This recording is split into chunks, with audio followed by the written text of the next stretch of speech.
welcome everyone to the class. Today we will learn about addition of vectors. How the addition of vectors is done. The first method that is used for addition for vector is called triangle law of vector addition. Triangle law of vector addition, and it is commonly also known as graphical method. It is commonly also known as graphical method because we add two vectors with the help of graph in triangle law of vector addition. Let's see how do we use triangle law of vector addition or this graphical method to add two vectors. Suppose this is vector A and this is vector B. We have to add these two vectors. This is vector A and this is vector B. We have to add these two vectors by triangle law of vector addition. First, this is called head of a vector and this is called tail of a vector. This arrow one is called head of a vector and this one is called tail of a vector. Then what we have to do first, just see, either we will shift this vector towards A or this vector A towards B such that tail of A coincides with head of B, or if we are shifting this vector B towards vector A, then the tail of vector B should coincide with head of vector A. The tail of vector B should coincide with the head of vector A. The property that we are using, if I remind you all, a vector can be shifted parallelly to itself. A vector can be shifted parallelly to itself. Now what we will do, suppose this is vector B, I will simply just shift parallelly to itself to here, such that the tail of the vector B is coinciding with the head of vector A. That means if I shift this vector, I can draw this one like this. This is vector B. I have just shifted this vector B parallelly to itself such that the tail of vector B is coinciding with the head of vector A. You can do otherwise also. You can shift this vector A towards vector B such that the tail of vector A coincides with the head of vector B. Okay, you can do it in either. Now what we will do, just have a look. We have to find the resultant of these two vectors. The line joining from tail of vector A to the vector B in opposite order. Listen my words carefully. In opposite order. Suppose this is C. This will give the resultant of vector A plus vector B. This C will give the resultant of vector A plus vector B. What is meant by opposite order? Which figure does it look like? It looks like a triangle. It looks like a triangle. The triangle law of vector addition says that if, listen it carefully, if two sides of a triangle represents the two vectors in the same order. Same order means suppose I am going from this point. I am going to tail to head, then again I will go from tail to head. Listen carefully, if two sides of the triangle represents the two vectors in the same order, then the third side represents the resultant in the reverse order. Reverse order means, see, if I go from tail to head, then it again comes from tail to head. Now it is in reverse order. It is from head to tail. That means the reverse order side will give the resultant of these two vectors. Suppose I am drawing this, just have a look. I am saying this is vector x, this is vector y, and this is vector z. Suppose I am drawing this x, y, z. Can you just identify from the figure which vector is in reverse order? Which vector is in reverse order? If I go from here, this is tail, this is head. Again it comes tail, again it comes head. But this is in reverse order. This x is in reverse order. the reverse order side will give the resultant of other two vectors. This is the triangle law.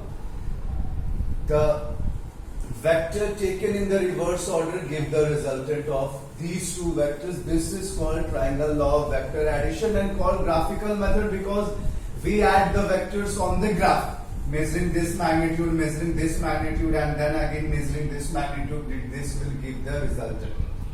Okay, this is generally not used in the numericals. I will tell you what form we will use in the numericals for vector addition. Now coming, suppose, let's have a look. If I change the order of C, what will happen? If I change the order or direction of C, if I just change the direction of C opposite to it, this was vector A, I am drawing it here. This was vector A. This was vector B. Now suppose I am changing the direction of vector C. Then what will happen? It will become minus C. If you remember the property of a vector, if I change its direction opposite to its magnitude also changes, it becomes minus. Now what we can write? Anyone? Now what we can write? Can anybody tell me? Just have a look. I have just changed the order. Now what I can do? Anybody?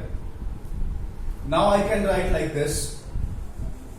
Minus C is equals to A plus B. Minus C is equals to A plus B. If I put minus C on that side, then it will become A plus B plus C is equals to 0. A plus B plus C is equals to 0. That means if the three vectors are taken in the same order of the triangle, their resultant will be equals to 0. That means if I draw like this, just have a look.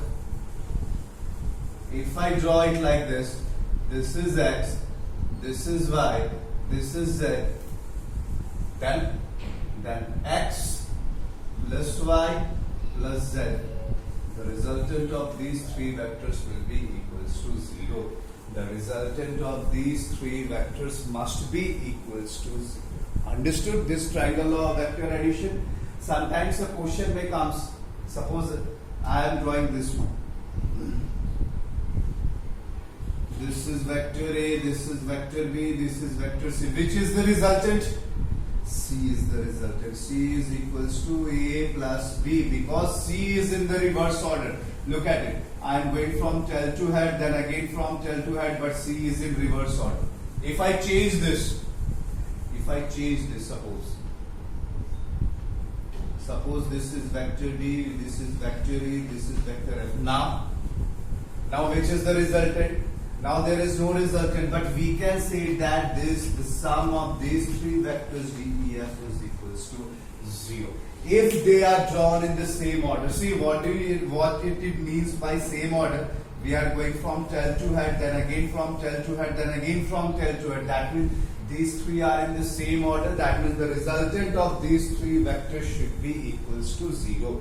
The resultant of these three vectors should be equals to 0. So this is triangle law of vector addition. Again I am repeating the statement of triangle law of vector addition. If two vectors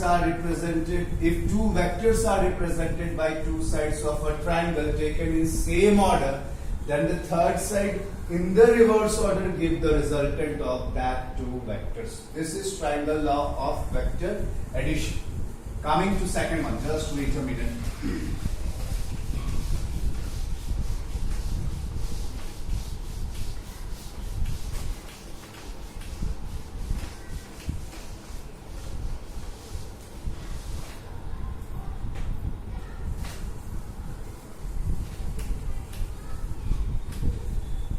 Second one is called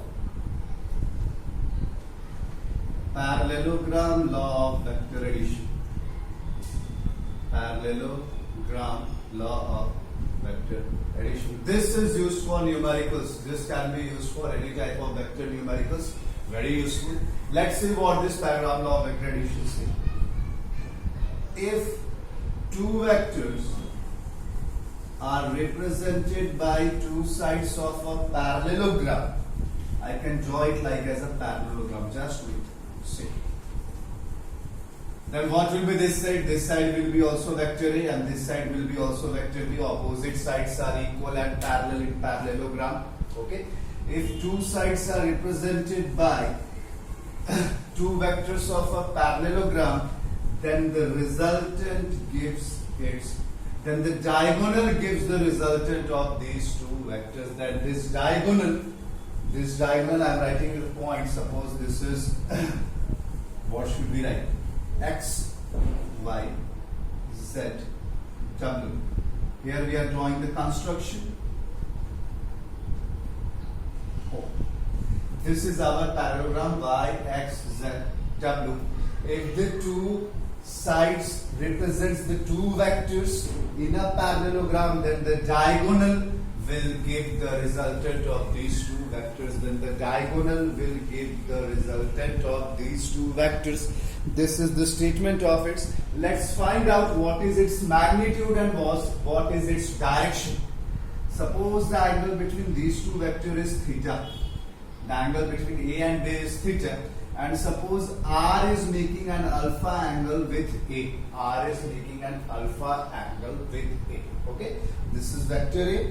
This is vector B. This is also vector A. This is also vector B.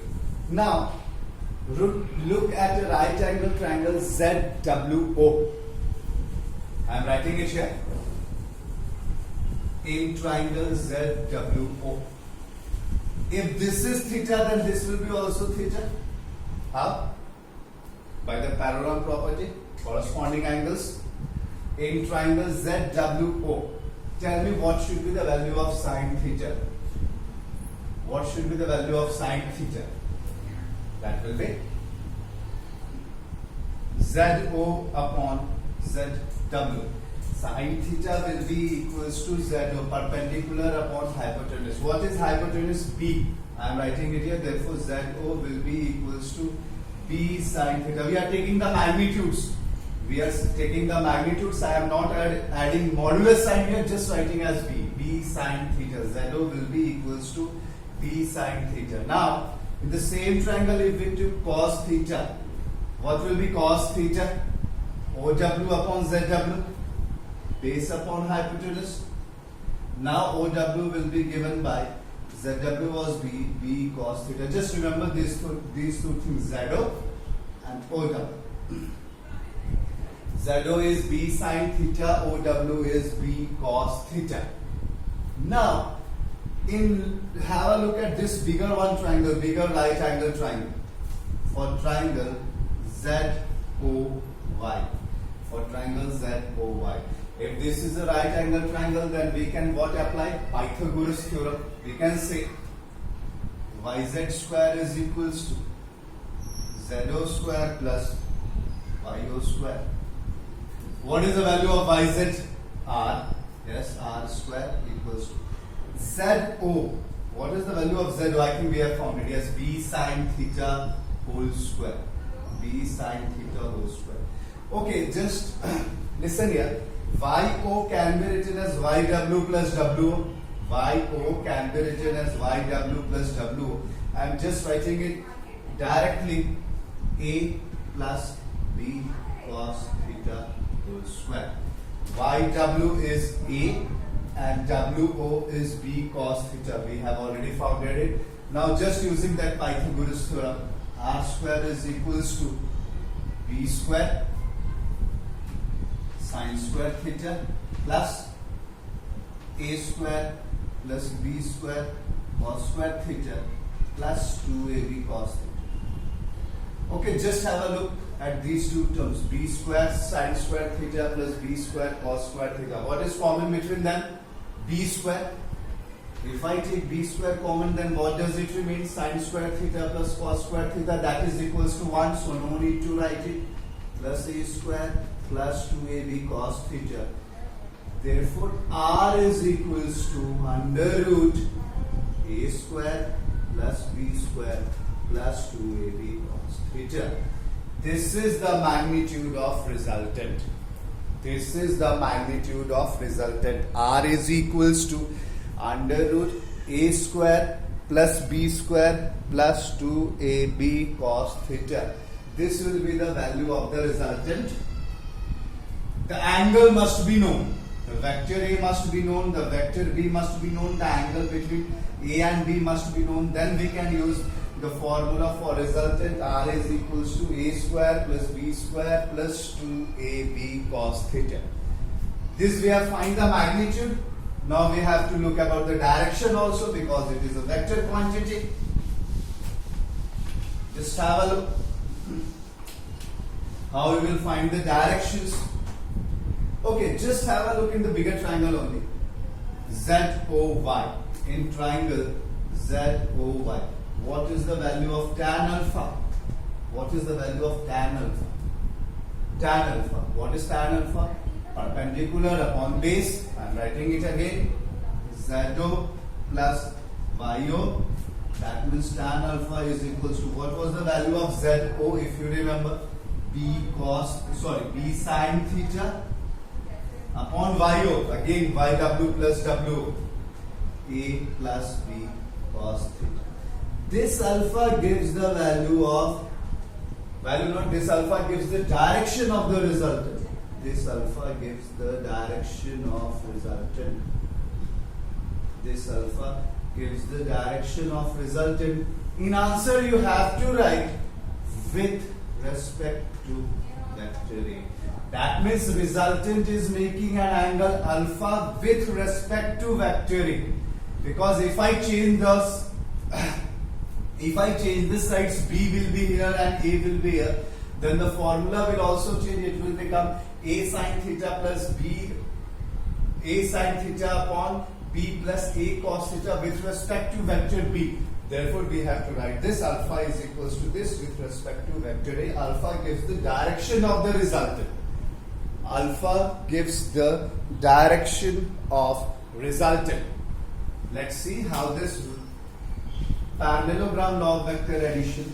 I'm just simplifying some things so it may be useful to you all in solving numericals.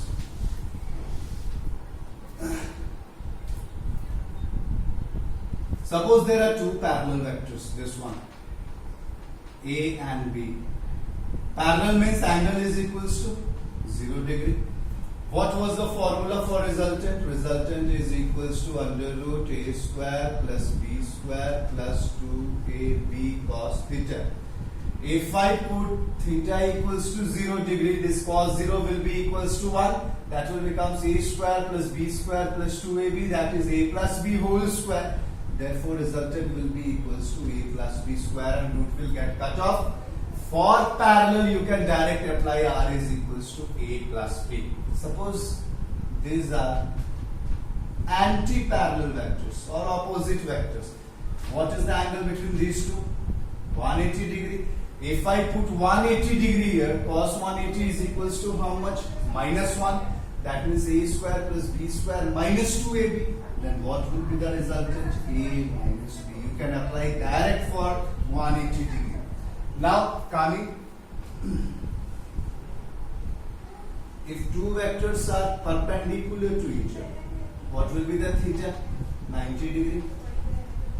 You have a look, these are the two vectors A and B perpendicular to each other. Cos 90 is equals to 0. Then what will be the resultant? It will be equals to A square plus B square. Understood? This is a simplification just for using direct formulas for parallel, anti-parallel and perpendicular vectors. You can use it. Hope you fully understand this addition of vectors, the two methods. The first one was triangle law, the second one was parallel law, vector addition.